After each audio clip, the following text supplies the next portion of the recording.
इकबाल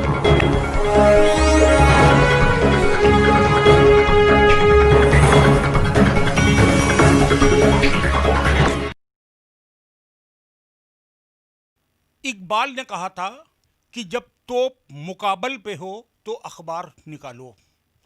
अखबार एक वो हथियार था, चाहे जंग आज़ादी की लड़ाई हो या फिर वर्तमान समय, हमेशा निरीह, शोषित, पीड़ित और मजलूमों की आवाज़ बनकर अखबार ने सदियों संघर्ष किया है। अखबार के बारे में ये भी कहा जाता है कि फुटपाथ पे सो जाते हैं अखबार बिछाकर मजदूर, कभी नींद की गोली नहीं लेते। और एक मजदूर और एक अखबार वाले की हमेशा समकक्ष तुलना की गई। वो अखबार जो तमाम अभावों के बाद भी इस देश के लिए और देश के लोगों के लिए संघर्ष करता रहा, लड़ता रहा, जूझता रहा। लेकिन एक वक्त वो आया कि जब अखबार में छपी हुई इस खबर को लोग ब्रह्मवाक्य कहने लगे थे। लेकिन अचानक इस देश में इलेक्ट्रॉनिक्स मीडिया का उदय हुआ, यानी टेलीविज़न आपके घर तक आया। और जब टेलीविज़न की पत्रकारिता शुरू हुई तो लोगों ने ये कवायद लगानी शुरू कर दी कि अब अखबार के दुर्दिन शुरू हो गए हैं और ये अखबार बंद हो जाएंगे। निश्चित अखबार मालिकों पर और अखबार में जुड़े हुए कर्मचारियों पर भी संकट के ही बादल नहीं थे, बल्कि उनके मस्तिष्क पर भी चिंता की लकीरें थी कि शायद ये इलेक्ट्रॉनिक्स मीडिया जो तुरंत लाइव टेलीकास्ट कर रहा है, ऐसा न हो हमें निगल जाए। लेकिन हुआ नहीं। क्यों? क्योंकि अखबार एक खबर को पूरी सत्यता के बाद प्रकाशित करता है, लेकिन इलेक्ट्रॉनिक्स मीडिया ने टीआरपी के चक्कर में, अपने आप को प्रथम साबित के चक्कर में जो कुछ भी परोसना शुरू किया, चंद दिनों बाद जनता की निगाह से वो गिरते चले गए और अखबार जहां था वहां से और आगे बढ़ा और लगता है अभी और आगे बढ़ेगा। लेकिन चुनौती इलेक्ट्रॉनिक्स मीडिया के सामने खड़ी है। अब उसे अपने अस्तित्व के लिए लड़ना होगा। कभी जब अखबार के लिए थी, लेकिन अब इलेक्ट्रॉनिक्स मीडिया को लड़ना पड़ेगा। आखिर क्या इलेक्ट्रॉनिक्स मीडिया और प्रिंट मीडिया, इन दोनों के बीच की दूरी क्या है? दोनों में कौन मजबूत है? कौन इसकी विवेचना करेगा? हम जब इसकी तलाश में लखनऊ आए तो लखनऊ में मेरे पास सिर्फ एक ही नाम था, और वो नाम एक ऐसे शख्स का था जिसने बाल्यावस्था से में ही कलम से खेलना शुरू कर दिया। कलम जिसका बिछौना था, कलम जिसका खाना था, कलम जिसकी ज़िंदगी थी, कलम जिसकी साधना थी। और वो साधना भी कलम से करता था, पूजा भी कलम से करता था और कलम में ही जीता था। और वो नाम है ज्ञानेंद्र शर्मा। जी हाँ, उत्तर प्रदेश के वरिष्ठ पत्रकार ज्ञानेंद्र शर्मा इस समय हमारे साथ हैं। हम इनसे दिल खोल कर आज बात करेंगे, कुछ पत्रकारिता पर और कुछ राजनीति पर। ज्ञानी जी, बहुत बहुत स्वागत है आपका विश्व वार्ता चैनल पर। जी जी जी जी बताएं। देख, आप अभी पत्रकारिता की बहुत सारी बातें तो आपने कह दी हैं। देखिए, एक ज़माना था, जैसे आप अभी कह रहे हैं, एक ज़माना था कि अखबार में छपी हुई बात को ब्रह्म वाक्य माना जाता था और ये कहा जाता था, बल्कि एक बड़ी पुरानी कहावत रही है, एक मुहावरा रहा है कि अब इस वक्त कौन वहाँ धुआं देखने जाए, सुबह अखबार में पढ़ लेंगे कहाँ आग लगी थी। तो इतना एक भरोसा था, इतना भरोसा था कि चलिए सुबह पढ़ लेंगे। और फ़र्क क्या था? फ़र्क ऐसा क्यों था कि सुबह पढ़ लेंगे? सुबह इसलिए पढ़ लेंगे कि जो रिपोर्टर आग के लगने की घटना की कवरेज करने गया है, उसकी रिपोर्टिंग करने गया है, उसके पास जितनी आँखें हैं उतनी एक आम दर्शक के पास, वहाँ जो मौजूद भी है, जो ऑन स्पॉट मौजूद रहे, उनके पास नहीं है। जैसे वो जो देख रहा है, एक आम आदमी देख रहा है कि क्या सामने एक आग की लपटें उठी, ये हुआ, लेकिन जो रिपोर्टर है उसके पास क्या है? उसके पास आम जनता का रिएक्शन है, उसके पास आंखों देखा हाल है, उसके पास सरकारी पक्ष है, उसके पास फायर ब्रिगेड का पक्ष है, उसके पास तमाम तरह के अपने अंदाज हैं कि ये आग लगी कैसे होगी, इसका क्या दुष्परिणाम होगा। ये सारे पहलू देख धीरे धीरे धीरे धीरे इनका बड़ा ह्रास हुआ तेज़ी से। और मुझे कहना पड़ेगा कि आज की तारीख में प्रिंट मीडिया और इलेक्ट्रॉनिक मीडिया दोनों से ही लोगों को बड़ी निराशा होने लगी है, और ये कोई अच्छा संकेत नहीं। जैसे उदाहरण के तौर पे मैं आपको कहता हूँ, उदाहरण के तौर पे नरेंद्र मोदी की सरकार दिल्ली में है, एब्सोल्यूट मेजॉरिटी, ये बड़ी ताकतवर सरकार है और सरकार चल रही है। लेकिन अभी क्या है, इलेक्ट्रॉनिक मीडिया की अगर आप बात करें तो आप या प्रिंट मीडिया की भी शामिल है, दोनों कॉमन फैक्टर एक लेते हैं कि जब अपोजिशन कमज़ोर हो, जब अपोजिशन की स्थिति इतनी नाजुक है कि वो खड़ा नहीं हो पा रहा अपने पैरों पे, तो मीडिया को अपोजिशन बनकर उभरना चाहिए था। मीडिया अपोजिशन बन के उभरती और वो अपोजिशन की रोल प्ले करती कि कोई बात नहीं है, कांग्रेस कमज़ोर है, दूसरे दल कमज़ोर हैं, लेकिन हम मीडिया कमज़ोर नहीं हैं और हम सरकार का और सरकारी रीति नीति का, गलत कामों का विरोध करेंगे और उनके खिलाफ समालोचना उनकी करेंगे और जहां अच्छी बात होगी उसका स्वागत करेंगे, गलत बात होगी तो उसका विरोध करेंगे। लेकिन ये नहीं हुआ। अभी ये बहुत आसान है विपक्ष के खिलाफ खबर लिख देना, कांग्रेस के खिलाफ खबर लिख देना इतना आसान है कि कांग्रेस मरी वैसे ही पड़ी है, उसके खिलाफ और खबर और लिख रहे हैं। आप बीजेपी के खिलाफ खबर लिखने की हिम्मत करते नहीं, आप नरेंद्र मोदी सरकार के खिलाफ लिखने की हिम्मत करते नहीं, क्योंकि आपके मालिकों को मालिक जो हावी हुआ है, जो अभी हुआ है कि जो संपादक का कद मैनेजर से नीचे चला गया, मैनेजर ऊपर आ गया, संपादक नीचे आ गया, मालिक ऊपर आ गया, संपादक नीचे आ गया, और सारे के सारे मालिकों को राजनीति का चस्का चढ़ा, क्योंकि उस राजनीति के जरिए उन्होंने अपना अर्थ साधन किया। ये बात तो एक दीगर हो गई। हम आपको थोड़ा सा और इशारा करते हैं, विपक्ष की भूमिका अदा करना चाहिए था इलेक्ट्रॉनिक्स मीडिया को, इलेक्ट्रॉनिक्स मीडिया विपक्ष की भूमिका को नहीं अदा कर पाया, ये एक दीगर विषय हो गया। लेकिन अगर मैं एक विवेचना कराऊं, हालांकि मुझे कहना नहीं चाहिए क्योंकि पिछले 20 वर्षों से मैं खुद इलेक्ट्रॉनिक्स मीडिया में हूं और सैटेलाइट चैनल का चैनल हेड और एडिटर इन चीफ की कुर्सी पर बैठा हूं, लेकिन खुद कभी कभी मेरी आत्मा मुझे कचोटती है कि जो मैं कर रहा हूं मैं खुद संतुष्ट नहीं हूं। मैं मोटा बताऊं आपको, 22 मार्च को इस देश में लॉकडाउन की घोषणा हुई और तब से और स्टिल आज अभी तक अगर आप टीवी देखें तो टीवी पर केवल 3 खबरें चली हैं। पहली खबर कोरोना की, दूसरी खबर चीन की और तीसरी खबर सुशांत सिंह, जो 1 महीने से चल रहे हैं। जी जी, क्या संतुष्ट हैं इससे आप? नहीं, बिल्कुल नहीं। मैं आपको ये कह रहा हूँ कि देखिए, आप जब मैं पहले इलेक्ट्रॉनिक मीडिया की बात कर लेता हूँ, आप ये बताइए कि इलेक्ट्रॉनिक मीडिया कितनी जगहों पे ऑन स्पॉट कवरेज देता है। आप ऑन स्पॉट जाते हैं, आपका कैमरा जाता है, आपको खर्चा इतना होता है कि आपके मालिक, आपके एडिटर, आपके प्रोपराइटर उस खर्चा को देने को तैयार नहीं। आप ना कैमरा भेजेंगे, ना अपने एंकर को भेजेंगे ऑन स्पॉट जाए, वो गांव में जाए, कस्बे में जाए, जहां घटना हुई, दुर्घटना हुई है, यहाँ न्यूज स्पॉट है वहाँ जाए, वो नहीं जाता। क्योंकि उसके पास तो क्या होता है, आप 3 आदमियों को बिठाते हैं, स्टूडियो में बिठाते हैं और उनसे फिजूल के विषयों पे कभी कुछ बहस कराते हैं और एक दूसरे को लड़वाते हैं।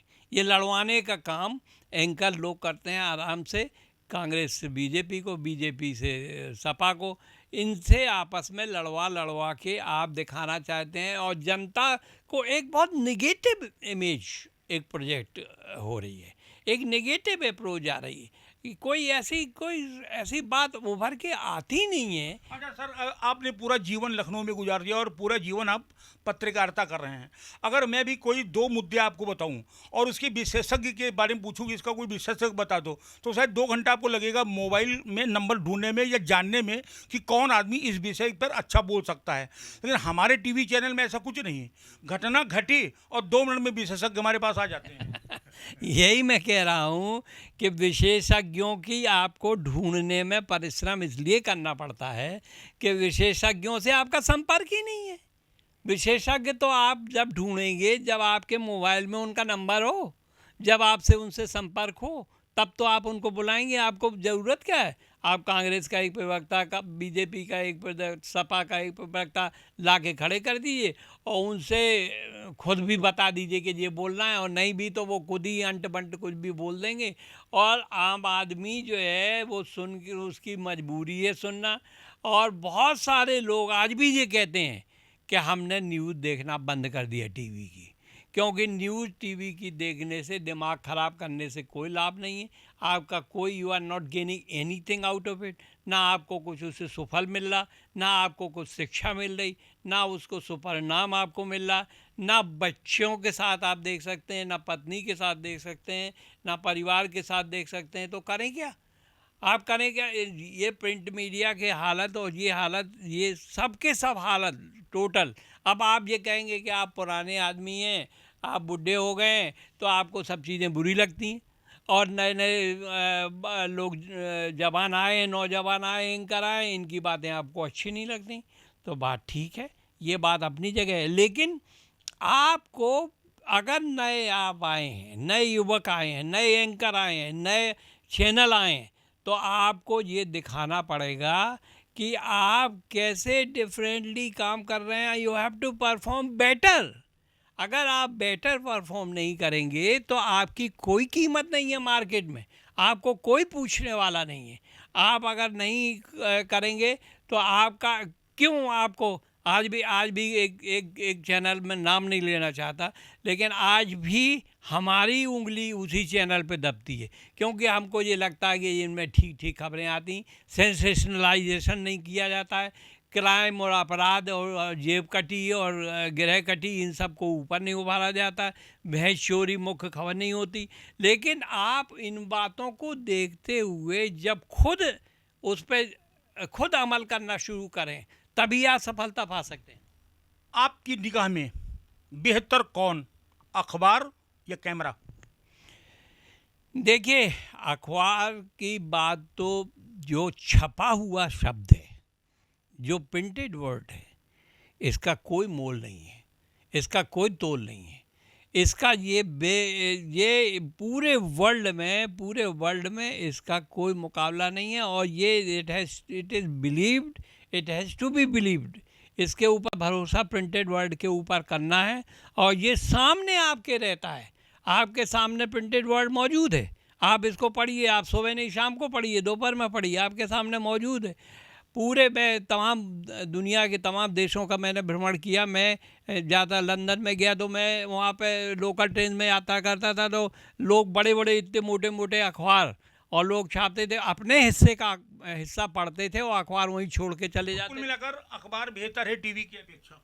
अभी भी अभी भी? अभी भी है। तो टीवी को अब संभलने का मौका दिया जा सकता है या नहीं संभालने का, देखिए ये जो इम्प्रूवमेंट है, ये करेक्शंस हैं, या जो बेहतरी है, ये एक कंटिन्यूअस प्रोसेस है। ये कहीं विराम इसमें नहीं लगता, ये कंटिन्यूअस प्रोसेस है। और जो करने वाला है, जो एक्टिव एलिमेंट है, जो कैटलिस्ट है, उसी के ऊपर निर्भर करता है कि वो अपने मोर्चे को जो संभाले हुए है, उस मोर्चे पे कैसे कैसे अच्छे अच्छे गुल खिला सकता है, कैसे कैसे लोगों को उनके ऊपर विश्वास अर्जित कर सकता है। और प्रिंट मीडिया का अभी भी, प्रिंट मीडिया में जो बहुत सारी बातें, अभी भी कलर्ड वर्सन देना बंद करिए, और एक वर्सन सीधा सीधा दीजिए और सीधी सीधी बात कहिए। आज भी कैमरे से बेहतर अखबार है। ये बात मेरी नहीं, ये बात उस तपस्वी की है जिसने बाल्यावस्था से आज तक कलम का ही तप किया। ज्ञानेंद्र शर्मा से बेहतर विवेचना और कौन कर सकता है? और सच ये है कि सिर्फ ज्ञानेंद्र शर्मा ही नहीं, बल्कि टेलीविज़न स्क्रीन के सामने हर बैठा हुआ व्यक्ति अब थकने लगा है, मुरझाने लगा है और ऊबने लगा है, शायद टेलीविज़न की इस घिनौनी हरकत और टीआरपी के इस खेल को लेकर। लेकिन एक वादा आज मैं इसी कैमरे पर आपसे करके जा रहा हूँ, कभी भी और किसी भी कीमत पर उस सब की पुनरावृत्ति विश्व वार्ता नहीं करेगा। और यही एक संकल्प के साथ कि वो आवाज़ जो न कारखाने में तूती की तरह दबती रही, वो शोषित पीड़ित लोग जो बेजुबान थे, उनकी ज़ुबान बनेगा विश्व वार्ता। और हम फिर मिलेंगे किसी नई शख्सियत से, किसी नए चेहरे से। तब तक के लिए नमस्कार।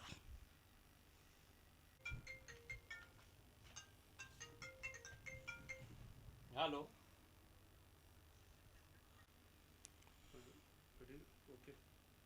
राजनीति जन कल्याण का विषय है, लेकिन जब जब राजनीति को स्वार्थ की पगडंडी पर ढकेला गया, तब तब इसका रूप घृणा युक्त हो गया और एक लंबा समय होता चला जा रहा है कि इस देश की वह राजनीति जो कभी पूजनीय थी और आदरणीय थी, आज वह स्वार्थ की पगडंडी पर चल उठी है। यही कारण है कि आम आदमी राजनीति से तौबा करने लगा है। राजनीति का घालमेल उत्तर प्रदेश में क्या है? क्योंकि केंद्र में तो मोदी बैठे हुए हैं और उत्तर प्रदेश में योगी आदित्यनाथ। मामला बिल्कुल शांत है, विपक्ष लगभग मर सा चुका है उत्तर प्रदेश में, लेकिन कभी कभी जोश आता है अखिलेश यादव को और मायावती को। कांग्रेस में तो कुछ बचा ही नहीं है। लेकिन क्या ये विपक्ष 2022 तक जब पुनः विधानसभा के चुनाव होंगे तब तक इसी साइलेंट मोड में रहेगा या कुछ बीच में करेगा? इसको जानने के लिए हम अगर किसी राजनेता के पास जाएंगे तो वो अपने पक्ष की बात मुझसे बोलेगा, लेकिन सही विवेचना करने के लिए मैं आया हूँ उस पत्रकार के पास जिसने लगभग 40 साल सिर्फ और सिर्फ राजनीति की ही पत्रकारिता की है, जिन्हें राजनीति का धुरंधर कहा गया। और ऐसा उत्तर प्रदेश का कोई मुख्यमंत्री 40-45 साल में नहीं हुआ जो उनसे परिचित न हो और उन्हें सम्मान न देता हो, और वो शख्स हैं ज्ञानेंद्र शर्मा, वरिष्ठ पत्रकार। और मैं ज्ञानेंद्र जी से जानना चाहता हूं कि मुर्दा हो चुकी उत्तर प्रदेश की राजनीति क्या पुनर्जीवित हो पाएगी? देखिए, उत्तर प्रदेश की राजनीति में जो आप कह रहे हैं कि विपक्ष मरणासन स्थिति में पहुंच गया है और रूलिंग पार्टी बड़ी हर मोर्चे पर हावी है, एक बात आप हमेशा ध्यान रखिए, ये कहा जाता है, विश्व भर में ये कहा जाता है कि लोग किसी के पक्ष में वोट नहीं देते हैं, विपक्ष में वोट देते हैं। जो वोट पड़ता है आम आदमी का वो विपक्ष में पड़ता है। अगर आपने ठीक काम नहीं किया तो आपके खिलाफ पड़ेगा, और खिलाफ में विरोधी कौन है? विरोधी कांग्रेस मरणासन हो, सपा हो, या मायावती बीजेपी से दोस्ती कर लें या कुछ कर लें, लेकिन आपको ये देखने को अपने आप विपक्ष को ढूंढ लेगा। जो आदमी है आम आदमी, वो विपक्ष को अपने आप खोज लेगा। और आपको देखिए 77 में इतना बड़ा चुनाव हुआ देश में, कांग्रेस बुरी तरह हारी, इंदिरा गांधी बुरी तरह हारी, लेकिन वही इंदिरा गांधी 79 में इतनी तेजी से उभर के आई। क्यों? क्योंकि वहाँ लोगों ने ये कहा कि ये जनता पार्टी ये तो सिर्फ लड़ने ही वाले लोग हैं। नहीं सर, थोड़ा अंतर है। सन 1977 में इंदिरा गांधी के खिलाफ बाकायदा इमरजेंसी और नसबंदी जैसे दो अहम मुद्दे थे जिनको लेकर देश की जनता में जनाक्रोश जबरदस्त था, और उन्होंने एक जनता पार्टी को सपोर्ट कर दिया और सरकार बन गई, मोरारजी देसाई प्रधानमंत्री बन गए। लेकिन अगले ही कदम जब ये सरकार 2.5 साल में गिर गई, जनता को आघात लगा, जनता दुखी हुई कि जिसको मैंने 5 साल के लिए गद्दी सौंपी थी वो 2.5 साल में ही तबाह होकर चले गए। और उधर इंदिरा जी, उधर घटना हो जाना, उधर इंदिरा जी घटना होना, तो वो सहानुभूति। ये बिल्कुल मैं ये कह रहा हूँ कि ये अब नेगेटिव वोट, ये वोट हमेशा पड़ता है खिलाफ में। इंदिरा गांधी के खिलाफ एक कर्नाटका से, बेंगलोर से एक रिपोर्ट एक रिपोर्टर ने लिखी थी, नया रिपोर्टर था, उसने एक रिपोर्ट बहुत अच्छी ऑन स्पॉट लिखी। उसका एक सेंटेंस मैं हमेशा याद रखता हूँ। वो बस स्टैंड पे पहुँचा, बस स्टैंड पे बड़ी लंबी क्यू लगी हुई थी बस के इंतज़ार में। उसने कहा, पूछा भैया बस कब आएगी? तो जवाब मिला जब इंदिरा गांधी आएगी। तो ये एक पूरा उसकी स्टोरी को एक्सप्लेन कर देता था कि इंदिरा गांधी आएगी तभी बस आएगी। तो आप ये देखिए कि अपने आप आदमी पारे की तरह, पारा अपना सतह को ढूंढ लेता है। ये अपने आप लोग विपक्ष ढूंढ लेंगे और विपक्ष ढूंढ के वोट देंगे। तो जो सत्तारूढ़ पार्टी है उसका, आप उसको ये नहीं समझना चाहिए कि विपक्ष बड़ा कमज़ोर है या क्या। वो उसके कथनी करनी को जनता बड़े ध्यान से देखती है, समझती है।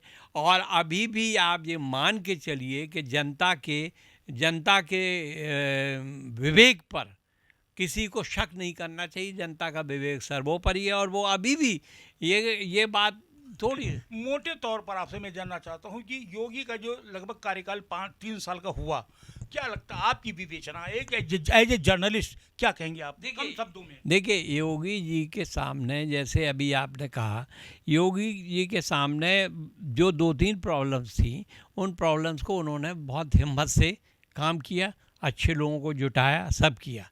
लेकिन एक दिक्कत ये है कि जो मशीनरी है, आपके पास सबसे बड़ा मुद्दा जैसे एक इंडस्ट्रियलाइजेशन का मुद्दा था। इंडस्ट्रियलाइजेशन पे आपने बहुत काम किया, तमाम लोगों को बुलाया, तमाम इंडस्ट्रीज़ को बुलाया कि आप हम उद्योग लगाएंगे, सब करेंगे। लेकिन इंडस्ट्री डालने वाला सबसे पहले ये कहता है कि भैया हमसे इंडस्ट्री तो हम डाल देंगे, लेकिन जो गुंडे हमसे चौथ वसूलने आएंगे और कहेंगे कि आपने इतना पैसा कमा लिया, हमारे हिस्से का लाओ, तो हम क्या जवाब देंगे। तो सीधे सीधे इंडस्ट्रियल औद्योगिकरण का सीधा ताल्लुक कानून व्यवस्था की स्थिति से है। कानून व्यवस्था की स्थिति अगर ठीक नहीं होगी तो उद्योग धंधे नहीं लगेंगे। यानी आपका ये इशारा है कि इस समय योगी आदित्यनाथ कानून व्यवस्था के लिए जो स्ट्रगल कर रहे हैं, जो संघर्ष कर रहे हैं, या जो कदम वो उठा रहे हैं, वो उन लोगों को एक आश्वासन देना, विश्वास देना कि आओ हमारे उत्तर प्रदेश में कुछ नहीं है यहाँ। बिल्कुल, ये विश्वास दिलाना बहुत ज़रूरी है और कोशिश भी हुई है। मैं ये नहीं कहता, कोशिश हुई है और लोग बहुत सारे आकृष्ट भी हुए। लोगों को एक आम आदमी में, उद्योग में, देखिए जो पैसे वाला है, जो पूंजीपति है, जो पैसा लगाता है, वो ये देखता है कि हम पैसा जहाँ लगा रहे हैं वो ठीक जगह पहुंच रहा कि नहीं पहुंच रहा, हमारे पैसे का हमको फल मिल रहा कि नहीं मिल रहा। अगर हम पैसा लगाएं और हमें फल नहीं उसका मिल रहा, हमें अभी हमने एक इंडस्ट्री लगाई, साल भर में हमारी एक्टिव हुई, इंडस्ट्री एक्टिव हो गई और पता लगा कि 2 साल में वो घाटे में चली गई।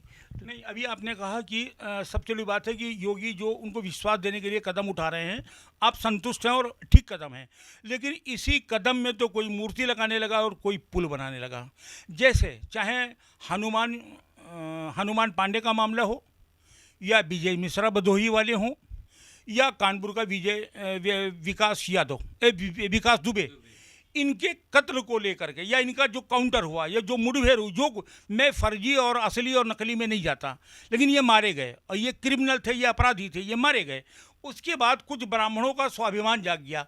एज ए ब्राह्मण, क्या आपको लगता है कि इस पर ब्राह्मणों को स्वाभिमान जगना चाहिए? पहली बात तो ये समझ लीजिए कि विकास दुबे ब्राह्मण जरूर था, लेकिन उसने जितने, एक ब्राह्मण संतोष कुमार शुक्ला थे जो मंत्री प्राप्त दर्जा थे, उन्होंने थाने में जाकर उसकी हत्या की, वो भी ब्राह्मण था।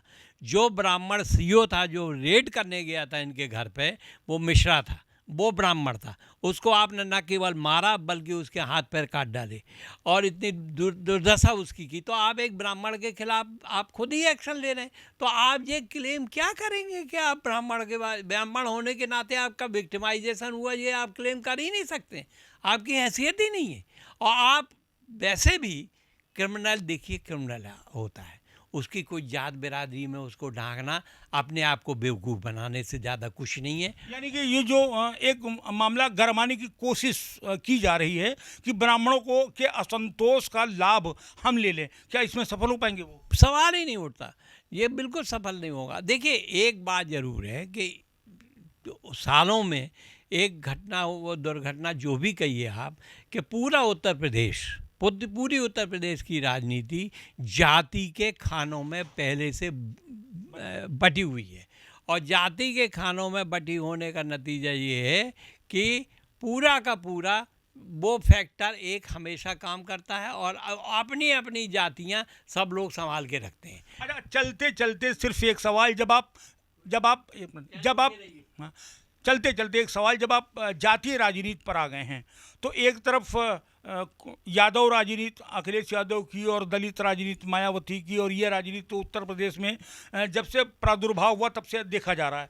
चलते चलते एक सवाल, क्या जो इधर मायावती की मौन है, क्या वो इंडिकेट तो नहीं कर रहा है कि 2022 में खुल्लम खुल्ला प्यार करेंगे हम दोनों? देखिए बिल्कुल आपने ठीक सवाल उठाया, उस पर मैंने आज लिखा भी है आपके अखबार के लिए।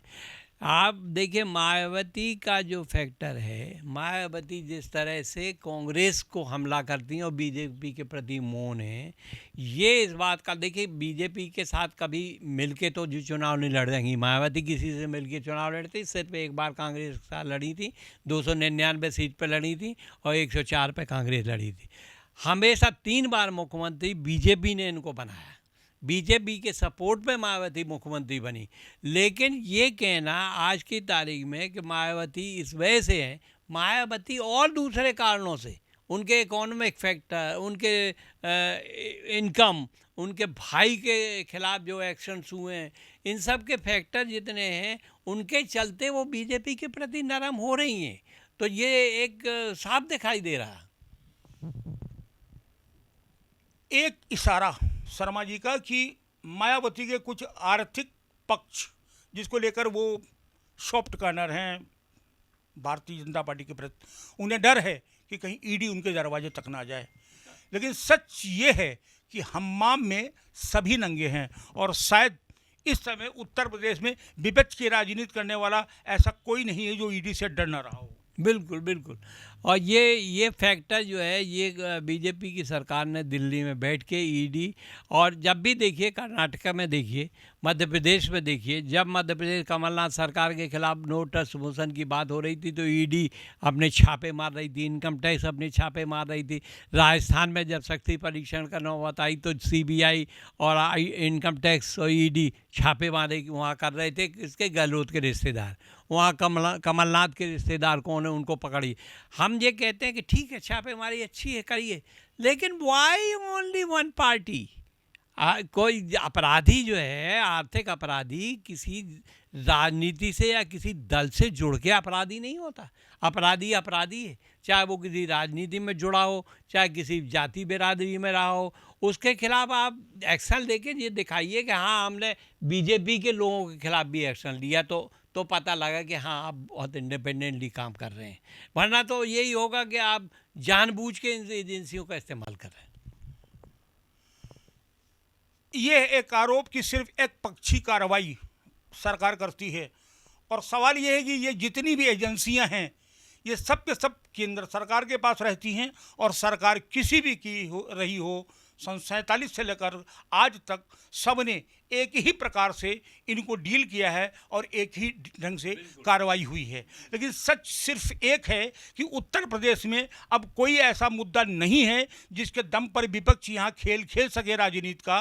केवल एक मुद्दा जो गरमाने की कोशिश हुई, जो उठाने की कोशिश हुई, वो कोशिश थी ब्राह्मणों के असंतोष को भुनाने की। लेकिन योग्य ब्राह्मण ये जानता है कि वो विकास यादव, वो हनुमान दुबे और वो विजय मिश्रा, ये जितने भी हैं ये अपराधी हैं, इनका कोई धर्म नहीं होता है। इसीलिए ये हवा भी बहुत जल्दी गुब्बारे से निकल जाएगी। लेकिन जब 2022 में चुनाव होगा तो यही सब रंग पुत करके आएंगे और जनता को शोषण, उत्पीड़न, अन्याय और अत्याचार गिनाएंगे।